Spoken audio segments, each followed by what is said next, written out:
लेकिन ये मैच में क्या हुआ है, सुना है इनकी टांगें कांपती हैं हमारे खिलाड़ियों की। कोई कहता है ये साइकोलॉजिकली घबरा जाते हैं।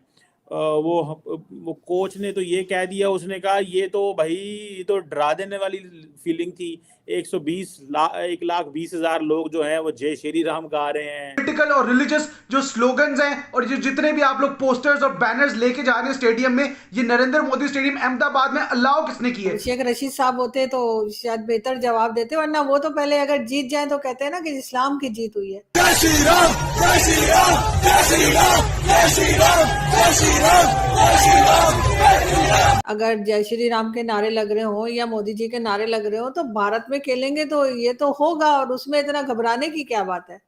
अगर हमारे यहाँ मैच हो और हम अल्लाह अकबर के नारे या दूसरे नारे लगा सकते हैं तो फिर वहाँ वो लोग क्यों नहीं लगा सकते अपने रिलीजन के हिसाब से। इंडिया ने अपनी जीत को जो है इसराइल के नाम कर दिया। उन्होंने कहा कि हमारी ये जीत इसराइल के नाम है। गजा में निहत्ते फलस्तीनियों पर जुल्म ढाने वाला इसराइल खेल के मैदान में भी तासुब फैलाने लगा है। आईसीसी वर्ल्ड कप में पाकिस्तान के खिलाफ फतह पर भारत को मुबारकबाद का पैगाम दे डाला। ओए पाकिस्तानियों, ओए भिखारियों, तुम्हारे नाजायज बाप को ठोक दिया है अफगानिस्तान ने। क्या ये हम इस लिहाज से अल्लाह ना करे हमारे लिए बुरी खबर भी हो सकती है कि अफगानिस्तान ने हमारे खिलाफ इतना रन कर दिया तो हमारे लिए मुसीबत ना हो जाए? जिस तरह परफॉर्म किया, दिस इज बिकॉज के इंडियन अवाम का प्रेशर ज्यादा था। हेलो फ्रेंड्स, जय हिंद। हिंदुस्तान स्पेशल में आपका स्वागत है दोस्तों। T20 वर्ल्ड कप में पहली जीत मिली तो पाकिस्तान के खिलाड़ी, पूर्व खिलाड़ी से पॉलिटिशियन तक ने इसे हिंदुओं के खिलाफ कौम की जीत बताई। मोहम्मद रिजवान के मैदान में नमाज को सराहा गया। वकार यूनुस सहित तमाम कथित तौर पर समझदार लोग कॉलर टाइट करके अपने खिलाड़ियों की बखान करते दिखे। उस दिन एक ऐसे जंग का आगाज हुआ जिसका एक छोटा सा अंजाम अहमदाबाद के नरेंद्र मोदी स्टेडियम में देखने को मिला। 1,32,000 की भीड़ एक सुर में जय श्री राम के नारे लगा रही थी। यह तो होना ही था। आज नहीं तो कल दोनों देशों के बीच खेल सिर्फ नाम का खेल होता है। हर कोई जानता है कि यह किसी जंग से कम नहीं होता। अंतर सिर्फ इतना है कि यह गेंद बल्ले से, हॉकी स्टिक से तो कभी बैडमिंटन के कोर्ट में या कुश्ती के अखाड़े में लड़ी जाती है। जब पाकिस्तानी टीम विश्व कप खेलने के लिए रवाना हो रही थी तो पूर्व क्रिकेटर भारतीय टीम को कमतर आंक रहे थे। अब पाकिस्तानी मीडिया यह चर्चा कर रहा है कि स्टेडियम में जय श्री राम के नारे सुनकर हमारे प्लेयर्स घबरा गए हैं। मैडम, आप तो जारी बात है बड़ा महजूज हुई होंगी कि पाकिस्तान जो है इंडिया पहुंचा हुआ है, और हम भी बड़ा महजूज हो रहे हैं। लेकिन ये मैच में क्या हुआ है, सुना है इनकी टांगें कांपती हैं हमारे खिलाड़ियों की। कोई कहता है ये साइकोलॉजिकली घबरा जाते हैं।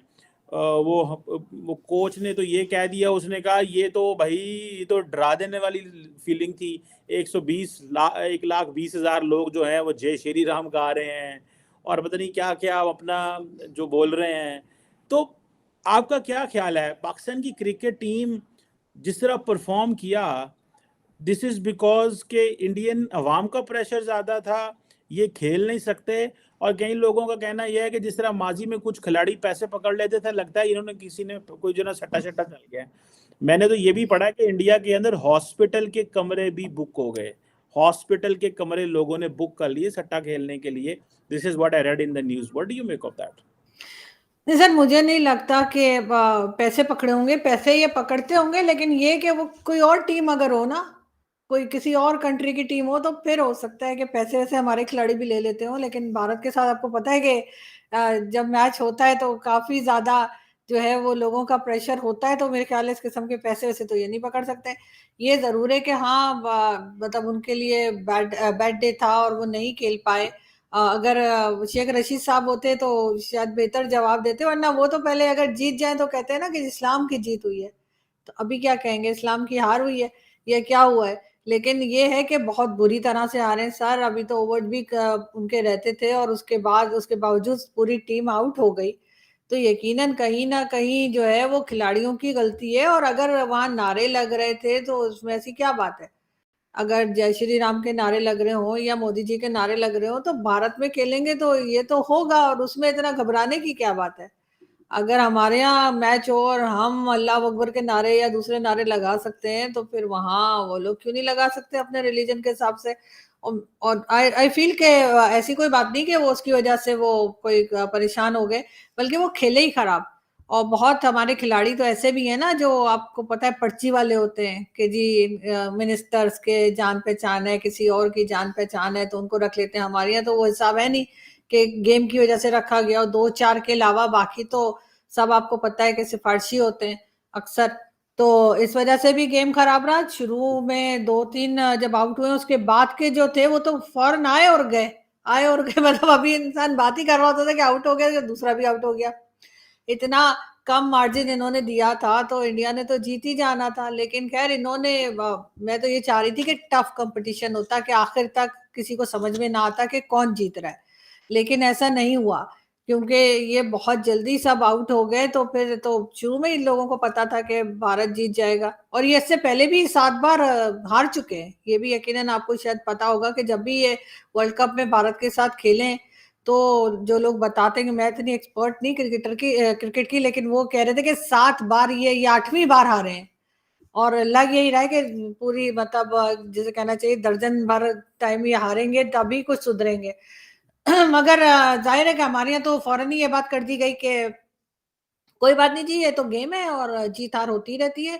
लेकिन अगर ये उल्टी बात हो गई होती, यानी अपोजिट हो गया होता और भारत हार गया होता, तो हमने पता नहीं क्या क्या बोल देना था कि मट्टी चटा दी और जमीन पे गिरा दिया और ये कर दिया वो कर दिया। लेकिन जब हम खुद हार गए तो मेरे ख्याल है बहुत सीरियसली हमें इस चीज को लेना चाहिए, और ये बात पता होनी चाहिए इन लोगों को जो सिलेक्टर्स हैं कि जी आप अपनी जो है ना वो पर्ची सिस्टम के हिसाब से खिलाड़ियों को ना रखें, खासतौर पे वर्ल्ड कप में। बाकी गेम्स में चलें आप रख लेते हैं, बाकी टाइम आप जो मैचेस होते हैं उसमें आप खिला सकते हैं अगर आप किसी को चाह रहे हैं कि वो आ जाए। लेकिन वर्ल्ड कप में तो कम से कम ये गलती नहीं होनी चाहिए थी, और जबकि मैडम 7 वो बार पहले भी आ रहे हैं सर, 8वीं बार कारनामा किया है। मैडम वो जो चेयरमैन साहब हमारे गए थे, सुना उन्होंने टीम को बिठा के बड़े लेक्चर वगैरह देते रहे।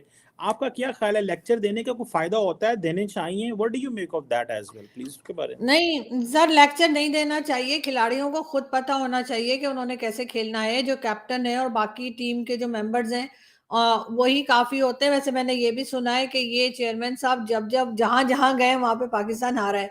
ये भी मुझे मैच से पहले ही कोई बता रहा था कि अगर ये पहुंच जाते हैं तो टीम हार ही जाती है। पता नहीं किस किस्म का प्रेशर आता है या क्या होता है। तो इसलिए जब ये पहुंचे थे और मैच हुआ भी नहीं था, तभी कई लोग जो है वो कह रहे थे पाकिस्तान में कि जी बस हार जाएंगे इसलिए कि ये पहुंच गए। तो इनको नहीं जाना चाहिए था, और अब ये कि पहुंच ही गए तो अब बस वापस आ जाए चुप करके। अब आगे के देखते हैं कि आगे क्या करते हैं, क्योंकि कई मैचेस अभी रहते हैं। मगर फिर भी ये वाला बहुत इंपॉर्टेंट था जो ये हारे हैं खास तौर पे भारत से। और चले हार गए तो हार गए, वो हारने का भी इशू नहीं है, मगर इतनी बुरी तरह से हारे कि इन्होंने ओवर्स भी कंप्लीट नहीं किए, इतने कम रन बनाए, बहुत बुरा हाल हुआ इनका। बिल्कुल बिल्कुल सही कह रही है मैडम। ये तो एक हमारे सामने है चीज़, और बड़ा दुख हुआ मुझे तो देख के कि कोई कह रहा है जी वो हमारे सामने जो है ऊंची शोर वो कर रहे थे, कोई कुछ कह रहे थे। भाई तुम ग्राउंड खेलने गए हो,